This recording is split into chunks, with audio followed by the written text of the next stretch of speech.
I've seen some of the craziest stuff. Like I've seen people cut in half and had two other dead people in one shift, and like a 30-year-old woman who died from overdosing, and like a woman who had cancer growing out of her breast so badly that I could see the tumors when I pronounced her dead. Like crazy stuff, man. And all three of those were all in one shift. And I get back and I'm like typing up my last report, and my captain's like, "You good, bro? Like, what did you just go through?" All right, there we go. All right, ladies and gentlemen, welcome back to the podcast. Today, I'm sitting down with Jason Patton. Jason is the founder of Fire Department Coffee? No, I wasn't even I'm not even a co-founder. I'm just, so the Fire Department Coffee was founded in 2016. I came on board about 6 months later. So vice president is what I be now, and part owner. Okay, awesome. Honestly, the research I've done, which clearly for my first question wasn't thorough, is one thing. You are a very animated guy. You're very passionate. You've got one hell of a sense of humor. Thank you. As I was doing my research into you, I was kind of listening to some other podcasts you're on, and man, the funniest thing I think I heard somebody say was, "If I was deaf, I would love watching you," which was like, because just how animated you are, the guy wasn't even trying to be funny, but I think I laughed for like 2 minutes straight about.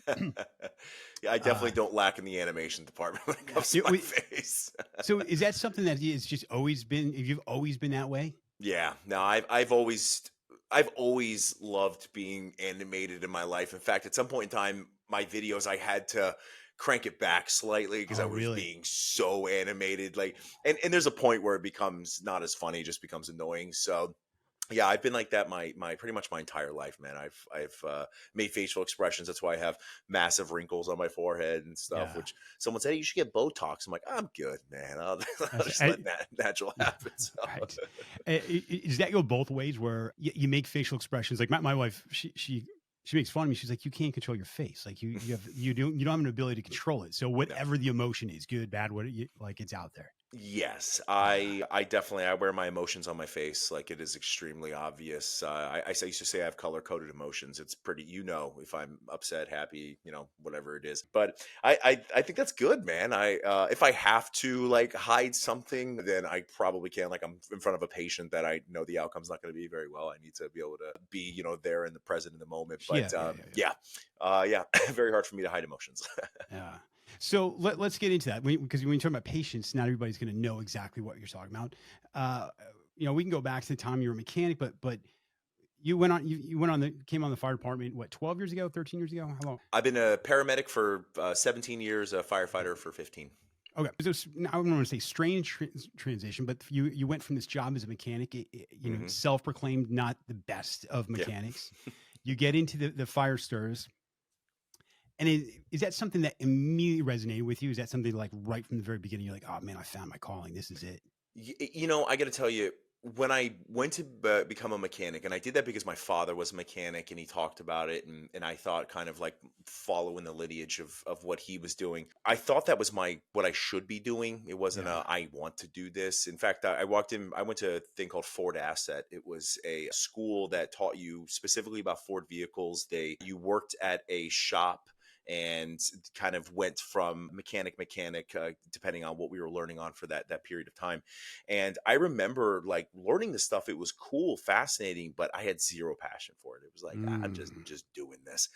In fact, my father, before he even got into it, he knew what kind of person I was. And he's like, this is not you, man. Like, this is not what you should be doing. He told you right from the beginning. Oh, like, yeah. My dad had the ability, an attention to detail that I didn't really learn until I got into video editing. Like, that's when I learned, that's where I have my attention to detail. But anything outside of that, I was just I didn't have a ton of it. I mean, I loved learning. So I loved learning the electrical pieces of electrical diagnosis. I was in wind leak, water leak, that kind of thing. But when I went to EMT school, I was like, this is it. Like, I had such a passion. I was like, dude, the human body's insane. Paramedic school. I mean, I had a full panic attack the first day of paramedic school, but after that, I was good. But it was like, I found my passion in fire school. There was just something so like no matter if you're male or female, like animalistic about, spraying water on fire, like Yeah, yeah, pushing yeah. past your fear points. And it was just such a cool thing. So a lot of people that are hearing this have already going to have seen your video at some point. If not, we're going to have all the links in the show notes. Thank you.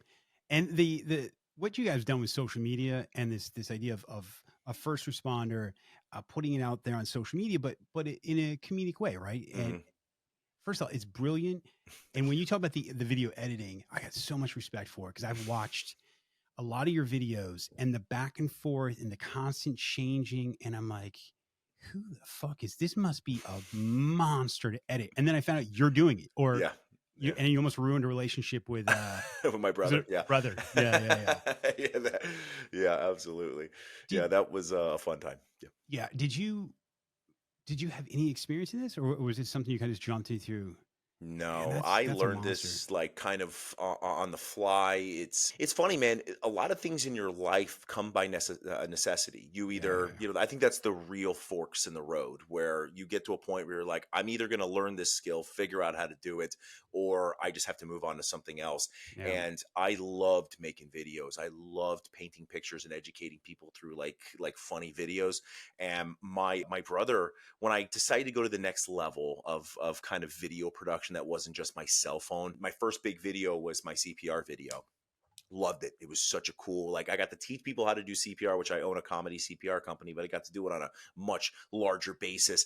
And he helped me put it together and edit it. And dude, my brain is like, no, you need to move that back an eighth of a second. That is where the comedy lies.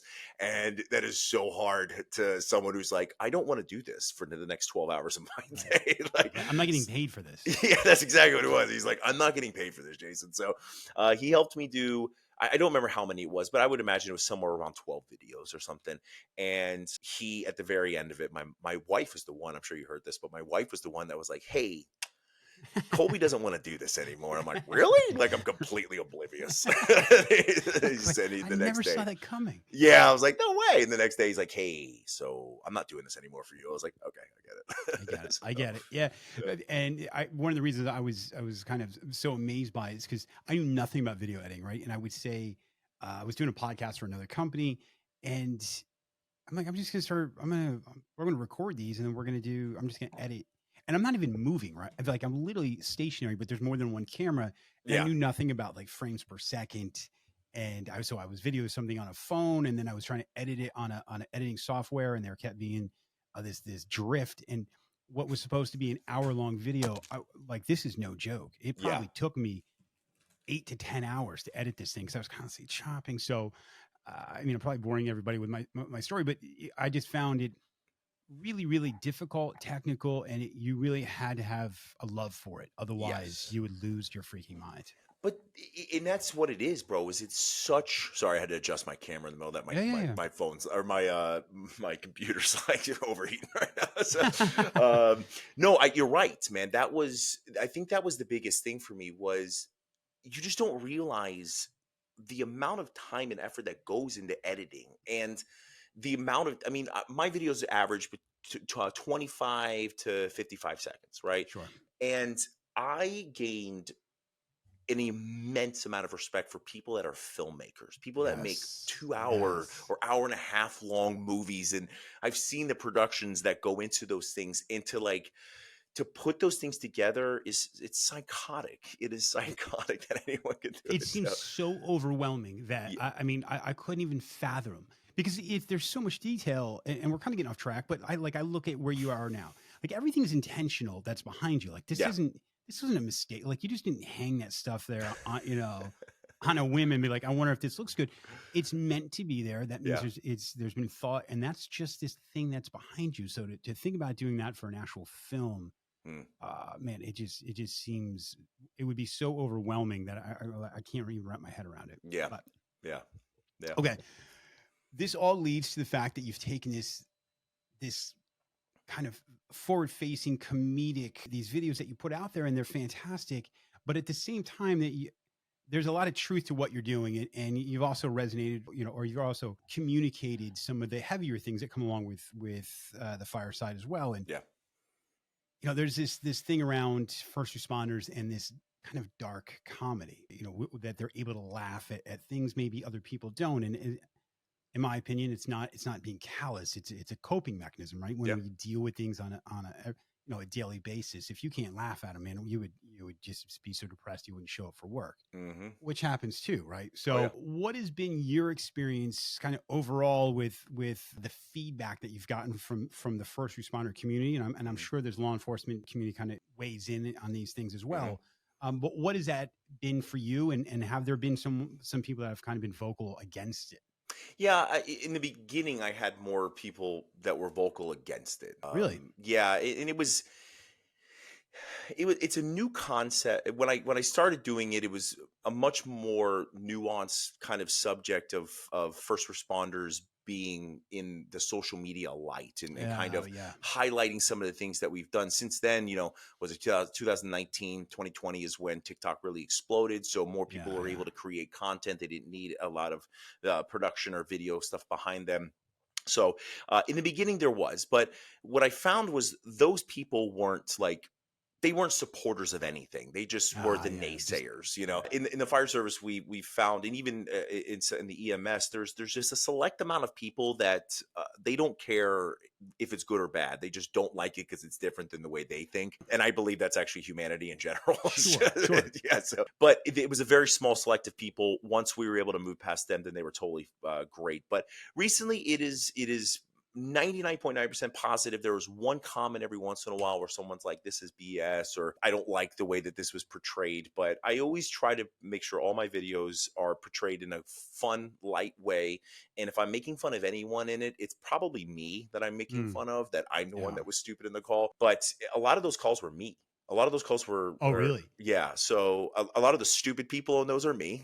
The things that That's I've done funny. stupid throughout my life.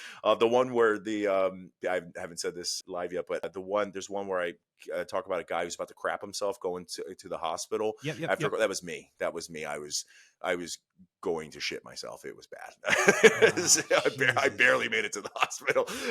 Yeah, it was so bad. So like, most of the time it's just me making fun of me, but all of it, if you look at the underlying thing, like epinephrine use, chest pain, the guy who fell from hanging lights, like it's all educational. These are signs and symptoms of a concussion. Like this is how you use an EpiPen. This is how you don't use an EpiPen. That kind of thing. Everyone, yeah, that was a good one. But and even the ones that, even if it's not you, if you're calling somebody out for using, an ambulance as a taxi, Yeah. listen, that's low hanging fruit. That should be called out, right? I mean, that's Yeah. uh, Yeah. what when you first started doing this, how was it to put that out into the world? Because it's a vulnerability, right? When you put something out, you create something, it's yours, Yeah. that no one else is really doing it, and then you throw it out to the world, and then now you're just waiting, because at Yeah. the end of the day, it goes on social media to get likes or not Hmm. get likes. So, what was that experience like for you, waiting for that feedback, and where did you kind of find yourself mentally, trying to see how this was going to bounce back at you? Social media has been a journey mentally. It Sure. has been one of the most rewarding things I've ever been involved with. Besides, like, obviously, my daughter being born was an incredibly cool thing. Like, Right. and Social media is a watch, distant second to yeah, that. Yeah, right. in firefighting, like in paramedics, like I love all that stuff. But social media has been one of the most mentally taxing things I've ever dealt with, because people if people don't like you in person, they're probably not going to say it, or they'll say it No, like, "Hey, I'm not like some of the things you do." I'm like, People on social media don't care.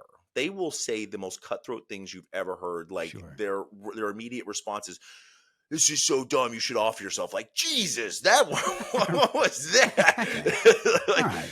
so, but it teaches you throughout, like, while you're creating these videos or you're creating these things, that the intent should be that you're doing it to entertain people, but have a great understanding that you cannot entertain everybody. Like, Mm, there is going to be negative feedback, and as long as the negative feedback from me is somewhat constructive, like, "Hey man, this was cool, but I think this might be better next time." All right, I'll take that. yeah. But if people are just blatantly jerks, man, then I'll block them or whatever. But it's been fun, man. You know what it made me really realize is that you cannot put the weight of the world on a single video or on a single part of your life. Like, you cannot do that. You need to be able to, okay, this didn't go the way I wanted it to. Move past that, feel the emotions that you should feel, and move on to the next piece. You know, I was always a class clown. And I love people making people laugh. It's kind of Yeah. what I do stand up comedy on the side, and when you first start doing that, especially on a bigger platform, and you don't get that feedback at first, I think Hmm. there's a reason that we could get into some deep psychological reasons that we like making people laugh, right? Yeah. Like, maybe we didn't get enough hugs, whatever it is. But I remember the first time I bombed on stage, Mm. and Jason, it wasn't just a bomb, like it was brutal, like like just crickets. So it was only like a 6 minute little bit that we were doing, and I mean it hurt, man, at first. So I really, what I'm trying to get to is, were there ones at first where you're just waiting, because that's the problem with social media. It's like this instant, yay or nay, and then Yeah. it's now you got to keep go check, you got to go check, and Yeah. that in itself, man, that is a vicious, unhealthy loop to be in. So it's so unhealthy, man. And Right. it's so unhealthy, bro. And I don't discredit that. I have a good understanding that I have to have a good understanding. There are videos that are going to accelerate. I had a video I posted recently. I checked it 40 minutes in, and it had 1.1 million views more than I normally get. So like it was like, What? yeah, it was almost 2 million views in the first 41 minutes. It was it was crazy, man. But within that, I have to have an understanding that there are videos that I'll put up, like, and this is it's always the ones that I spend the most time editing. First Yeah, yeah, responder yeah, haunted yeah, yeah. house Yep. 2, right? Took me 3 weeks to edit that stupid video just Right. because of all the things I'm putting in, all this stuff, Yeah, yeah. and it was one of my worst performing videos. But I knew that posting it was going to be a very select amount of people that were going to appreciate it. It was going to be Okay, well, just people in the. So yes, very unhealthy. And it's funny you say that because I won't do stand-up comedy for that reason. I have like a massive fear. I can ad lib. I'm a great MC. I know how to work crowds. I can work crowds really well, and I'm very good at that kind of stuff. And I feel good doing speeches. But there's sure. something about a stand up open mic. I'm terrified, bro. I don't want to do Well, it, man. there are two different things, right? Like I thought, because I mean, I don't want to, I can be witty at times, right? There's Hmm. times I could come back quickly. I'm having a hard time finding my words now, so no one would know that. But um, usually in the moment, I could come up with something Yeah. funny. So I'm like, this stand up thing, that's got to be that's gonna be right in my alley. And it's two completely different, Yeah. like comedic sciences. Because I've met other people where I've talked to them and they're not funny. Like when I just talk to them, like they're Hmm. not funny. But when they get on stage, they're fucking brilliant. Like, Yeah. so it's just two different things. And even the crowd work side is fascinating to me. But people who can do that, like I've Hmm. seen comics get up there and do an hour's worth of just crowd work, and that is such an impressive art to me that it's Yeah.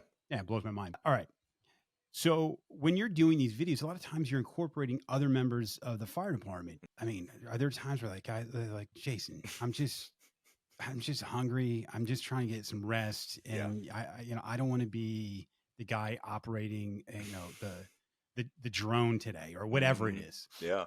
No, so funny you say that.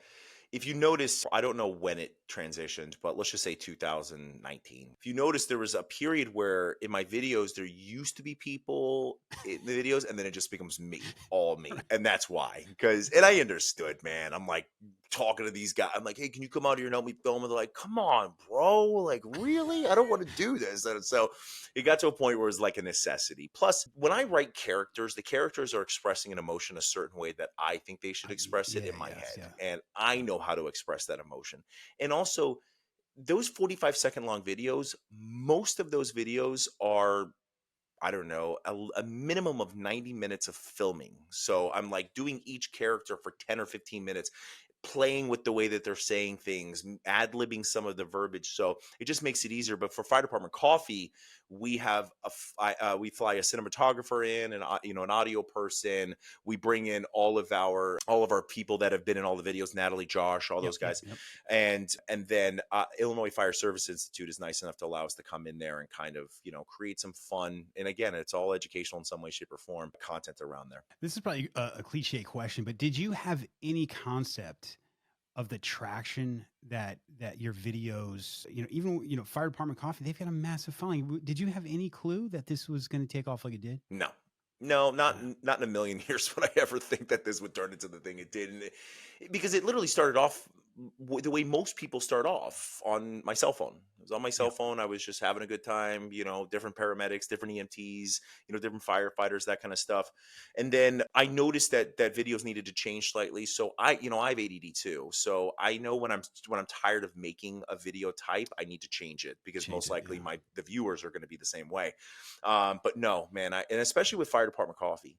Fire department coffee's like we're a coffee company, and our following is massive. Like it's so cool huge. to see that people enjoy it. Let's talk about some of the ways that fire department coffee is also giving back, right? It's an amazing product. God knows they've got amazing social media, but there's this service side Mhm. aspect of what you guys are doing. Just kind of give us an elevator pitch on some of the things you guys are doing. Yeah, yeah. So 2016, Fire Department Coffee is founded by Lou Schneider, Navy veteran, active duty firefighter at the time. I come on about 6 months later because of my videos with Fire Department Chronicles. And the Fire Department Coffee blend was one of the first blends that kind of launched Fire Department Coffee. And the mission was to give back a portion of it to first responders and sick and injured first responders, is what we say. So from there, we decided to create the Fire Department Coffee Charitable Foundation and give back portions directly to firefighters or benevolent funds that support their firefighters. And then this year, we launched the Fire Department Coffee Shirt of the Month Club and Coffee of the Month Club. We get a different fire department each month, Miami-Dade, Indianapolis, and we create custom logos and custom blends of coffee just for them. And within that, we sell all of this coffee and shirts. We give back a portion of that to them. And we average $10,000 a month is what we're giving back to those benevolent funds, which we think is just so cool, man. We get to help people when they're sick or injured. It's huge. Thank you. It's absolutely huge. Yeah, from the time you've come on the fire department, it doesn't fall completely in line with, but there's been a lot of talk around the veterans and dealing with PTSD Hmm. and just the effects of trauma on people, and that's really there has been some spillover, I think, quite a bit to within the first responder community. What is what's been your experience about how that the mental health side of the first responders is looked at compared to even from the time that you came on? It's improved immensely, which is very cool for me to see because so many firefighters, I mean, it's since the dawn of history. Anytime there's been war, shell shock, that's PTSD, like all that fun stuff. It's always people have always tried to suppress that those natural, like those physiological responses to what we see and hear all the time. And I'm not comparing what we do to what people see in war like that. I don't think those are even close. But it's been incredible to see that the fire service, people in general, are like recognizing this, going, hey, it's much better to invest in people's mental health as a baseline and then kind of treat it or help them find things to be able to work on it, whether it's through therapists or be able to have the correct coping skills. And it's much better to invest in that small amounts over time or give them a good amount when they first start. Like now, most fire departments, whenever guys or girls come on, they actually do a class in the beginning about mental health. Better than when I started. And even before me, it was worse, where you saw something bad and you were like, oh my God, that kid was dead. Like that kid died. And they're like, Yeah, I mean, literally, I heard this out of somebody's mouth when I first started, and it was a battalion chief said it to me. Listen, if you can't handle this stuff, man, you need to get out now. And it's like, that is not the right response, bro. no, Not even no, close. So yeah. the response now is yes, validation. Hey, man, that's normal. It's normal to feel the way that you're feeling, and do we need to talk about this? So firefighters and paramedics and police officers and everything with better mental health make better first responders, which makes better outcomes for patients. That's kind of the way I like to think about it. Yeah, and it's just not the fire department. I mean, first off, let me back up. If something you witness something traumatic, we're not designed to just deal with it. Like, hey, if you No. can't deal with this, you need to. Well, if you can, you're a fucking sociopath. Like, that's Yeah. not. Yeah. That's now we're like. So to first thing going, hey, if you're having a hard time with this, that means you're a human, Yeah. right? And this is a normal response to dealing with unnormal circumstances, right? Yes. Unnormal events. Hmm. And I think that from what I've seen, and I've had a lot of firemen on here, but you guys have been, I don't know if this is fair, but it seems to me that you've been better than the law enforcement community, right? Because there's still this thing about carrying a gun and Yeah. you know, Well, their uh, response to them a lot of times they don't want to say anything because they will lose their service weapon when they yeah, do say something. Um, Look, I've seen some of the craziest stuff. Like I've seen people cut in half and had yeah, two other dead people in one shift, and like a 30-year-old woman who died from overdosing, and and like a woman who had cancer growing out of her breast so badly that I could see the tumors when I pronounced her dead. Like crazy stuff, man. Like, and all three of those were all in one shift. And I get back and I'm like typing up my last report, and my captain's like, "You good, bro? Like, what did you just go yeah, through?" right, right, Yeah. yeah, So, yeah, man, it's just it's crazy because this is like so deep, dude. The layers of this, and it's moral injuries and things like us feeling like we need to be the toughest person at all times in the room. Which sometimes, man, just saying like, "Yo, that wasn't normal." Like, I don't know how I feel about that, and other people going, "Yeah." Yeah, that's the right way to feel about that. That sometimes can really, really change the trajectory of somebody's future. And also understanding that I've never seen anything on shift that was so bad that I needed time off, but I did go through some really bad personal things where I needed time off, and yeah. just being okay with that as well. Yeah, yeah, yeah, right. And then not feeling a punitive response for saying that, Yeah. right? And that's where I think you're right. When it comes to the gun toters, there is an identity wrapped around the firearm that's always on your hip, right? Yeah. And that's what police officers do. And when that's taken away, whether it's intentional or not, people feel there's a punitive response. Yeah. So yeah, yeah, that's I don't know how to tackle that, right? Because that's a tough one. But Yeah. no, Yeah. no, and the military deals with it the same thing, right? Because when we talk about security clearances, the whole thing of consequence of habit was started because I'm in law enforcement and I quit drinking in 2019, Mm. and I did, and it wasn't just because I had all this trauma and all these things, but it was it became a coping mechanism for me, and I've seen a lot within the first responder community. So as Mm. many great habits as we can learn, whether it's in the military and the first, it doesn't even matter where. Because here's the thing: like even you said, hey, I haven't seen what these guys in war scene have seen, but veterans and first responders, they don't have the monopoly on trauma, right? So Mhm. anyone can start finding these coping Oh mechanisms yeah. that can bring them down the rabbit hole of pain and destruction. Yeah. So, what is your experience within the fire department of how they're kind of dealing with that, or even seeing somebody where back in the day we'd go, Johnny's boy, he's really getting after it at night with the booze, and man, did you see he's been hooking up with all like Yeah. just and where it was almost promoted, where now we can go, Yeah. oh, Johnny might be in trouble, Johnny might be hurting. Yeah, I mean, don't get me wrong. If that at first we're all like, "Yeah, good job, Yeah, bro!" yeah, Like right, right, right, on right. both like Yeah, girls and guys, we're like, "Go get it, man! That's awesome." yeah, yep, yep. But I think all that's really happening is that the and this is like things that just take so much time. We don't learn to recognize signs or symptoms Yeah. of these types of things immediately. I mean, you take one class and it's like they should know how to recognize this now. No, because the signs and symptoms are so different for people. Like I am some people become hyper vigilant in circumstances because of whatever's going on with their PTSD or whatever it is, or they kind of become more of a forefront person in conversations because they're trying to bury the things that are in their head, so they want to talk more and be out more. Me, I regress back into the shadows. Like I don't want to talk to people. I just want to you can talk to me, I'll give you the answer, but I don't want to talk anymore. Right. So it just really depends. But I think the most important thing is asking the question, are you okay? Like, Yeah. or recognizing when someone says something that seems outside. My friend on shift, I was relieving him, or no, he was relieving me on the truck, and he came on and we were talking. I was like, "How you doing, bro?" And he's like, "Just not enough Ambien in the world, man." And I was like, that's an Oh. odd thing to say to me. So why Right. is that? And we went through a Yeah, whole right. thing. He ended up going to get treatment. He was Good. gone for 60 days getting treatment, and it was Good. simply because he was using stuff to try to like hold on. And so sometimes just saying like, and a dude, I'm telling you, it was like a water fountain. It was a waterfall. I was like, what do you mean by that, bro? Are you okay? And just bleh, like he's Yeah, like yeah, yeah, wanted yeah. to tell me. He needed to find someone to tell, and it was just one question, and he's been doing great ever since. Oh, good. Mm. Good. you're like, man, I didn't really expect this. I just want to know if you like, Dude, that is, you better get ready. It's gonna happen. it's like, do you have 3 hours? You know what I Yeah. mean? So, yeah, but you made a good point before. It's somebody going, hey, that wasn't normal, or that, one person's little bit of vulnerability, especially if it's somebody that other people look up to, Yeah.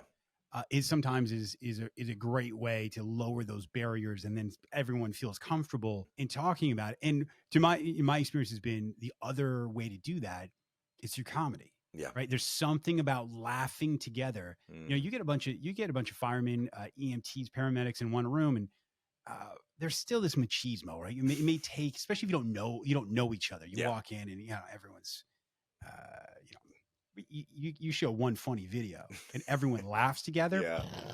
Dude, it completely changes everything. It does, man. It does. And it's funny because I'll go visit stations, drop off coffee if I'm in different cities and stuff, and just stop by and say what's up. And you're right. This is what I love about it, man, is that I'll walk in a room, and if everybody in that room knows me and everyone knows I'm the funny guy, and I'll bust off a couple jokes and we'll have a good time, there is still a level of respect in that room. Like, I can't, there's like, I know there's things I can't say. I know I can't Yep. make fun of certain people because you gotta like respect that house, man. And Yep. it's just so funny because you'll see people go into other people's houses and they'll make fun of people in a like really aggressive way that you would with people you work with. And immediately the guys were like, get out of here, bro. Like, we're not, you're not doing that Show here. a little So, respect. I yeah, mean, what's wrong with exactly. you? But it is fun, man. And I couldn't agree with you more. One of the first times I realized that my videos were making an impact was very early into making my videos. A guy reaches out. They had a really bad call, multiple deaths on a like family members on a call, and the guy reaches out and he's like, "Dude, I just want you to know, man, we were like back at the station, like, holy crap, what did we just see? Someone happens to pop on a video. We laughed for 2 seconds and then kind of brought maybe a little bit of the fog out of the room, and we were able to talk." So I was like, I don't care where you find that, whether it's me or anyone else. If it does that, man, that's amazing. Has there ever been a time where you're like, why am I doing this? This is a huge amount of time that I'm investing in this. And then you have a phone call like that, or you Mhm. have somebody come up to you and say something where you've made this positive impact in either their lives or their department's lives, and you're like, oh, that's right. Oh yeah, Yeah. that's why I do it. Yeah, I've had multiple incidences recently actually where I made a video about choking not too long ago. I released it, and two people reached out and said because of that video they knew how to do the self Heimlich, and they like one of them in another video I made said that their dad was having a heart attack and they were able to recognize it because of the videos, and it's just such a cool experience, man. Like, I love teaching and I love doing it through humor because I think that's so much easier to process and kind of digest. There has been times where I've woken up and went, "What am I doing? Like, this is Yeah, so much, bro." But yeah. I love it, man. I think I'm maybe a creature of I enjoy as a creature of habit, but I'm a creature that enjoys the constant challenge in my life. I think it kind of keeps me young. I'm sure my adrenal glands don't agree with that statement, but it's cool, man. I enjoy the process, dude. Well, that was actually one of the things I was thinking about. The time that goes into doing what you're doing. I mean, you talked about how long it could take 3 weeks to edit a Yeah. video, and that one may not even get that great of feedback. But Mhm. balancing that between actually working, right, your time, fire department coffee, the Mhm. videos, the action. I mean, that is you have to. You're either like taking in the product like 24/7 of coffee to make this thing happen, because it's. I just know that you're spending a shit ton of time in front of a computer on top of Yeah. family, work, everything else. Uh, what's balancing all of those things been like? God, I Um, can't talk. it's called mainlining coffee. You just Yeah, mainline right. that stuff, but it's It's just complete. a No, bag of it. do Just not mainline coffee. Anyone that's watching this, you will die. I you will I die. think it's like anything in the world. if you want to do great things, you have to push yourself to like just an uncomfortable place. But there is always consequences of that pendulum. Like you will find like, oh, I pushed a little too hard today. And I think it takes time. And I know the Google thing that you sent me that kind of said like, what's my biggest habit that I've tried that I've Sure. really tried to find. And it is balance, man. It is Yeah. understanding that there are times when pushing till I can't keep my eyes open is just not it's not good. It's not going to do anything good for me. It's going to make me more tired the next day. I'm not going to be able to work as hard as I could have if I just went to bed an hour earlier and really tried to pick it up. Not to mention, dude, there have been times where I've been staring at a screen trying to write a script and I cannot get it together. I cannot figure out what this punchline is or how to connect these two characters. And I go to sleep or I take a nap and I wake up and my brain's like, that's it, man. That's how we Yeah. do this. It's what you needed. Yes, it's so needed. So balance and just trying to find like if you can't push any harder, sometimes stop. And there are times to push through, but I think that is like specific times physically when you're in a fire and you need to grab a victim out, or if I'm working out and I want to get that good calories, like Yeah. that's what Yeah. I need Yeah. to do. But mentally, sometimes it's good to go. That maybe take a nap. That's good for you. Yeah. Do you have a hard time shutting down? No, no, I Oh, am. Yeah, good. no, my body, my wife hates it. Like I, if it's 9:27 and I'm tired at 9:30, I am unconscious. So yeah, I don't. I've never had a problem with that. In fact, I know when there's something wrong when I can't sleep. But I will say this: I don't sleep. I'm up every hour and a half, adjusting positions or whatever it is. Yeah. Yeah. So Yeah. I don't sleep all the way through the night. The other day I like fell asleep and woke up in the morning. And I told my wife, I was like, that was insane. I had energy that I haven't felt in so long. And I was like, what just happened, man? So that is a consequence of what I do for a living, but it is what it is. Yeah, well, and that's the other thing, and not to just keep harping on the mental side of your profession, but it's shift work. You add that in. I Yeah. don't care how long you've been doing shift work. Come that witching hour of like 2:30 Hmm. to 4:30, man, it is absolutely brutal. Hmm. And then to try and come out of that and just have some resemblance of normal behavior around your family and be able to interact with people, it's close to impossible. It is. And I'm at a station right now that averages, 16 to 18 calls a shift. That's just what we run. Wow. Yeah. And in fact, if we have a slow day, we're gonna run at night. And last shift, we probably went to bed about 9:30, and I woke up at 10 for an investigation. We were there till 12:15. Went back to sleep. Got up at 5 o'clock and never went back to sleep again. So, yeah, I got 5 hours of sleep, and God knows what kind of sleep that was. But Yeah, that is right. just normal. So it's hard, man. But that's why I encourage people, don't try to do 40 years in the fire service. Like if you can, or get out of shift work if you can. Like I love this job. I love being a firefighter.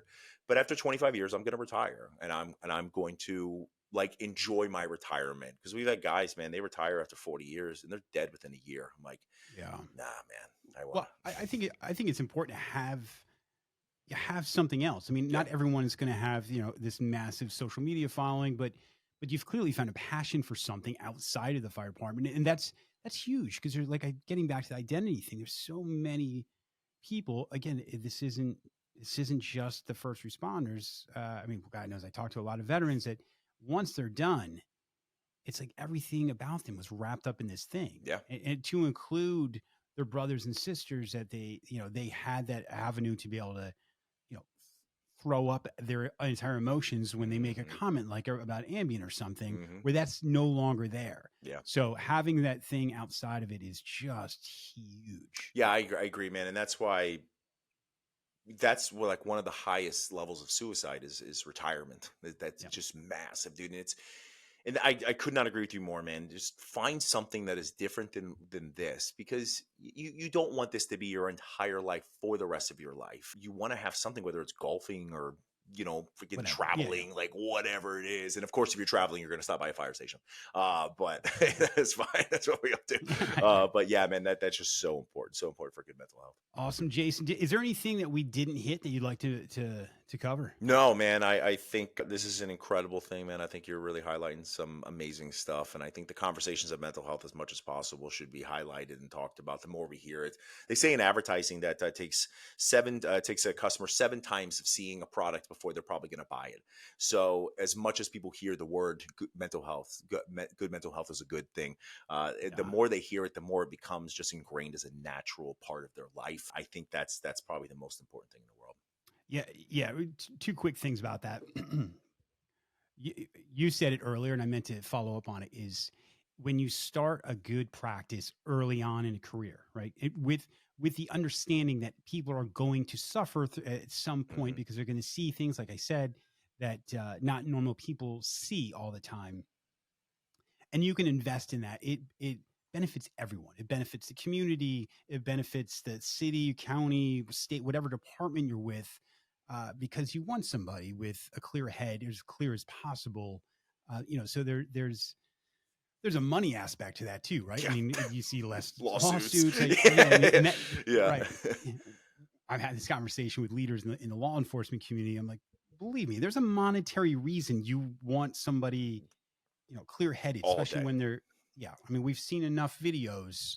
We know what what happened. So, and for the life of me, I can't remember the second thing that I was going to say, but yeah.